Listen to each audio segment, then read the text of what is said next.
Hello students, welcome back to Hindi mirror channel. सभी students का Hindi mirror पर फिर से स्वागत है। अभी जो आपके लिए हम कंटेंट लेकर आए हैं सिलेबस से संबंधित है और ये सिलेबस है सेकेंड ईयर का और हिस्ट्री सब्जेक्ट से है। चलिए पेपर फर्स्ट आपको बता देते हैं कि कौन कौन से टॉपिक आपके हिस्ट्री में बनते हैं। और आपके मालूम ही है कि हिस्ट्री, पॉलिटिकल और सोशलॉजी, हिंदी 4 सब्जेक्ट की हमने प्लेलिस्ट अलग अलग बनाई हुई है, जिसमें आपको लास्ट ईयर के पेपर भी मिलेंगे और साथ में आपके कुछ टॉपिक्स हैं जो हमने क्लियर भी किए हैं। और सभी स्टूडेंट्स को पैटर्न तो पता ही है कि किस पैटर्न से आपका पेपर आता है। हाँ, ये है कि हमने कुछ टॉपिक नहीं कराए हैं आपको, जिसमें जैसे कि एग्ज़ाम आते हैं तभी जैसे जैसे क्वेरीज आती जाती है वैसे वैसे हम टॉपिक कराते जाते हैं। लेकिन आजकल थर्ड ईयर के स्टूडेंट्स की काफ़ी क्वेरीज आ रही है कि मैडम जितने भी टॉपिक हैं सब्जेक्ट वाइज हमारी जो है तैयारी कराइए। तो जल्दी ही आपके टॉपिक वाइज सारी वीडियोस मैं बनाऊंगी, तो बने रहिए हिंदी मिरर के साथ। ऐसे ही बेनिफिशियल वीडियो के लिए जैसे जैसे आपकी यूनिवर्सिटी के भी अपडेट आते रहेंगे, आप तक जानकारी पहुंचती रहेगी।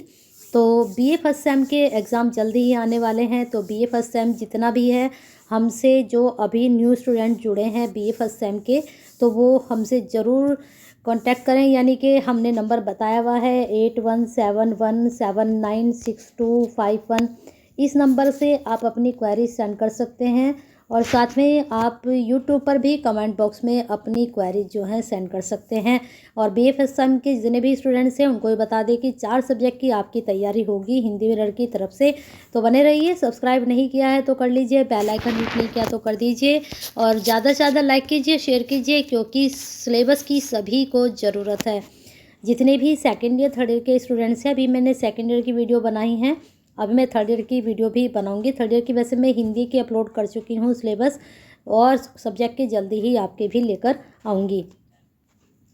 तो यहाँ पर आप देखिए यूनिट 1 में जो आपका जैसे आपकी हिस्ट्री ऑफ इंडिया, यानी कि इंडिया की जो हिस्ट्री है वो आपके सिलेबस में है। और 1206 से लेकर 1707 तक का जितना टाइम पीरियड था वहाँ तक की हिस्ट्री आपके सिलेबस में, ओनली इंडियन हिस्ट्री। अब यहाँ पर जो है टॉपिक आपका बनेगा मध्यकालीन भारतीय इतिहास के स्रोत। जो मध्यकालीन हमारा इतिहास है उसको जानने के क्या क्या स्रोत हैं उसके बारे में इस यूनिट में आप पढ़ेंगे। नेक्स्ट आपका है सेकंड यूनिट में दिल्ली सल्तनत। तो जो मध्यकालीन हमारा भारतीय इतिहास था उसमें दिल्ली सल्तनत के बारे में आप पढ़ोगे और उसकी स्थापना, उसका सुदृढ़ीकरण यानी कि जो उसको मजबूती कैसे मिली और उसका विस्तार कैसे हुआ। इसमें आपके जो हैं खिलजी वंश आएगा, तुगलक वंश आएगा, सैयद वंश आएगा, लोधी वंश आएगा। तो ये सब जो हैं मध्यकालीन वंशज थे और इनके बारे में यहाँ पर आप क्या पढ़ेंगे, इनकी प्रशासनिक व्यवस्था कैसी रही भारत में, इनकी नीतियाँ कैसी रही, दिल्ली सल्तनत का पतन किस प्रकार से हुआ। ठीक है, दिल्ली में शासन था तो इसका पतन किस प्रकार से हुआ दिल्ली सल्तनत का। अब आगे आते हैं भक्ति आंदोलन। थर्ड यूनिट जो है भक्ति आंदोलन है और सूफीवाद है। अगर आप हिंदी के स्टूडेंट्स हैं तो भक्ति आंदोलन आपको बहुत अच्छे से पता होगा और सूफीवाद के बारे में भी आपको पता होगा। जो भक्ति आंदोलन था उसके क्या कारण थे। अब अलग अलग जो इतिहासकार हैं उन्होंने अलग अलग इसके बारे में बताया है। कुछ तो कहते हैं कि जो है ईसाइयत की देन था, उस वक्त ईसाइयों का ज़्यादा वो था, तो इन्होंने जो है धर्म वाले जो थे तो उन्होंने अपना धर्म चलाने के लिए भक्ति आंदोलन, या फिर इस तरह से कह सकते हैं कि किसी ने कहा कि जो है ईश्वर के तरफ ज़्यादा लोगों को जो लगाव हो चुका था इस वजह से उन्होंने भक्ति आंदोलन चलाया। कुछ लोग जो है ज़्यादा कहना चाहिए कि उसमें डूब चुके थे, ऐशो आराम में विलासिता की तरफ जा रहे थे, तो भक्ति आंदोलन छिड़ गया था कि भक्ति क्या बिल्कुल ख़त्म हो चुकी थी, इस वजह से भक्ति आंदोलन शुरू हुआ था। और सूफीवाद में जो आपके जैसे भक्ति में तो आ चुके आपके जैसे कबीर दास जी आ गए, ये सब आ चुके हैं, रैदास जी। सूफी में जैसे जायसी आ गए, तो जायसी हैं, मुल्ला दाऊद हैं, कुतुबन हैं, तो इन्होंने सबने सूफीवाद चलाया। तो इसके क्या कारण रहे, वही जो चीज़ मैं आपको बता रही हूँ कि वही कारण थे। तत्कालीन समाज क्या था और मतलब जो तत्कालीन समाज था उसका क्या प्रभाव रहा कि भक्ति आंदोलन छेड़ने की ज़रूरत पड़ी, है ना, और इसके क्या प्रभाव रहे। अब आगे आते हैं, जब हम विस्तार से पढ़ेंगे और ज़्यादा इसके बारे में जानकारी हमें मिलेगी। अब आगे है विजयनगर तथा बहमनी साम्राज्य। ये बहुत अच्छा टॉपिक है, यहाँ से क्वेश्चन ज़रूर बनते हैं आपके। फिर आता है यूनिट 5 मुग़लों का उदय। ठीक है, मुग़लों का उदय में हम किसके बारे में पढ़ेंगे, जैसे बाबर है, हुमायूं है, अकबर है, जहांगीर है, शाहजहां है, औरंगज़ेब है। तो ये जो है 6 यहाँ पर पीढ़ियाँ हैं, तो इनके बारे में अच्छे से पढ़ा जाएगा। ठीक है, 6 यहाँ पर पीढ़ियाँ हैं। इनका प्रशासन किस प्रकार का रहा और कार्य किस प्रकार के रहे। वैसे तो ये सारे ही इम्पोर्टेंट हैं 6 के 6, लेकिन यहाँ से जो क्वेश्चन ज़्यादा बनते हैं वो अकबर के ज़्यादा बनते हैं और औरंगज़ेब में से ज़्यादा क्वेश्चंस आपके बनते हैं। फिर यहाँ पर जो मुग़ल थे राजपूतों के साथ, इनके संबंध, इनकी धार्मिक नीतियाँ कैसी थी, मनसबदारी जैसे कि अकबर के बारे में यहाँ से पूछा जा सकता है, जागीर व्यवस्था यानी कि जहांगीर। तो इस तरह से यहाँ पर ये दोनों यूनिट आपके मिक्सअप हैं, इनके बारे में आपको पढ़ना है। इसके बाद आते हैं नेक्स्ट शासन शेरशाह सूरी का। इनका अभियान, इनका प्रशासन, इनके भूमि सुधार क्या क्या रहे हैं उसके बारे में आप पढ़ोगे। इसके बाद मराठा शक्ति, उदय तथा शिवाजी के बारे में आप पढ़ोगे। तो इस प्रकार से ये आपकी 8 यूनिट है सेकेंड ईयर की, और बहुत अच्छे टॉपिक हैं सारे ही। और इंडियन हिस्ट्री मुझे लगता है बहुत ही इंटरेस्टिंग टॉपिक है, तो इसके बारे में आपको मैं स्टेप बाय स्टेप जितनी भी यूनिट है कराऊंगी, तो आपको बने रहना है हिंदी मिरर के साथ। चलिए चलते हैं आपके नेक्स्ट जो आपका टॉपिक है।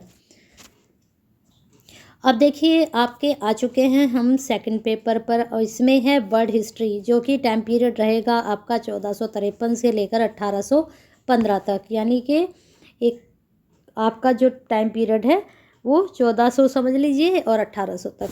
अब यहाँ पर जो आप पढ़ेंगे वर्ल्ड हिस्ट्री के बारे में पढ़ेंगे, और इसमें पहली यूनिट में आप पढ़ेंगे सामंतवाद पतन के क्या कारण थे, यूरोप में आधुनिक युग का उदय किस प्रकार से हुआ। फिर इसके बाद में पुनर्जागरण तथा धर्म सुधार आंदोलन। अब इसको आप वहाँ जो भक्ति आंदोलन हुआ यहाँ पर सुधार से संबंधित आप पढ़ सकते हैं। फिर है वाणिज्यवाद व्यापारवाद, इसके अंतर्गत आप पढ़ेंगे वैज्ञानिक तथा कृषि क्रांतियाँ किस प्रकार से हुई और कौन कौन सी हुई। फिर इसके बाद 30 वर्षीय युद्ध, कारण तथा प्रभाव क्या था 30 वर्षीय युद्ध, और ये बहुत ही इम्पोर्टेंट यूनिट है, यहाँ से क्वेश्चंस 100% निकल कर आता है हिस्ट्री में। ठीक है, चलिए आगे चलते हैं यूनिट 4 पर। यूनिट 4 में जो क्वेश्चंस आपका बनेगा, इंग्लैंड की गौरवशाली क्रांति, रक्तहीन क्रांति, वैभव क्रांति, और इन 2 ही क्रांति के बारे में आपसे क्वेश्चन पूछे जाते हैं। इसके क्या कारण रहे और इसके क्या परिणाम रहे जो ये क्रांतियाँ हुई। इसके बाद है औद्योगिक क्रांति, वेरी इंपॉर्टेंट यूनिट, यहाँ से क्वेश्चन जरूर बढ़ते हैं। वैसे जो है श्रीदेव सुमन का जो पैटर्न रहता है वो हर यूनिट से क्वेश्चंस पूछती है, चाहे वो शॉर्ट में पूछे चाहे वो लॉन्ग में पूछे। आप कितने भी पेपर उठा के देख लीजिए, लास्ट ईयर के हर यूनिट से क्वेश्चन आता है। यहाँ तक कि जब कोरोना था तो इनके MCQ जो आए थे वो भी इन्होंने हर यूनिट से क्वेश्चन उठाया था, चाहे इन्होंने एक ही क्वेश्चन उठाया था। तो आप डीपली हर यूनिट को पढ़िए, ये ना करिए कि हम इस यूनिट को छोड़ देते हैं, इसको नहीं पढ़ते हैं। भले ही चाहे आप 2-4 यूनिट बहुत अच्छे से तैयार कर लीजिए, लेकिन टच आपको हर यूनिट को करना है ना। चलिए आगे चलते हैं यूनिट 6 पर, अमेरिकी क्रांति। यहाँ पर पढ़ेंगे आप कारण और परिणाम क्या रहे इस क्रांति के, और अधिकारों की घोषणा किस प्रकार से हुई। नेक्स्ट यूनिट है आपकी यूनिट 7 फ्रांस की क्रांति। इसमें क्या कारण रहे इस क्रांति के, कारण और प्रभाव तो आप सारी ही क्रांति के पढ़ लीजिए जितनी भी हुई हैं, क्योंकि कारण प्रभाव शॉर्ट में ही बन सकता है और आपका लॉन्ग में भी क्वेश्चंस यहाँ से बन सकता है। फिर नेक्स्ट है आपका टॉपिक दार्शनिकों की क्या भूमिका रही इन क्रांतियों में। फ्रांस में राष्ट्रीय सभा, राष्ट्रीय सम्मेलन और डायरेक्टरी का काल, ये भी टॉपिक बहुत ही महत्वपूर्ण है। और नेपोलियन बोनापार्ट के बारे में भी 100% क्वेश्चंस बनेगा। ठीक है, तो इस यूनिट को भी बहुत अच्छे से तैयार कर लीजिए। तो इस प्रकार से history, Indian history, world history में जो आपके टॉपिक हैं यूनिट वाइज सब मैंने आपको समझा दिए हैं सिलेबस के साथ साथ। अब जल्दी ही आपका पॉलिटिकल का मैं अपलोड करूँगी, तो तब तक आपको लाइक करना है, शेयर करना है, और साथ में कमेंट बॉक्स में आपको अपनी क्वेरीज सेंड करनी है। तो शेयर तो ज़रूर कीजिए, क्योंकि आप शेयर करते हैं तो आप किसी की केयर करते हैं, और केयर हमेशा करनी चाहिए। नया साल आ रहा है तो एक अच्छी हैबिट आप बना लीजिए शेयर करने की।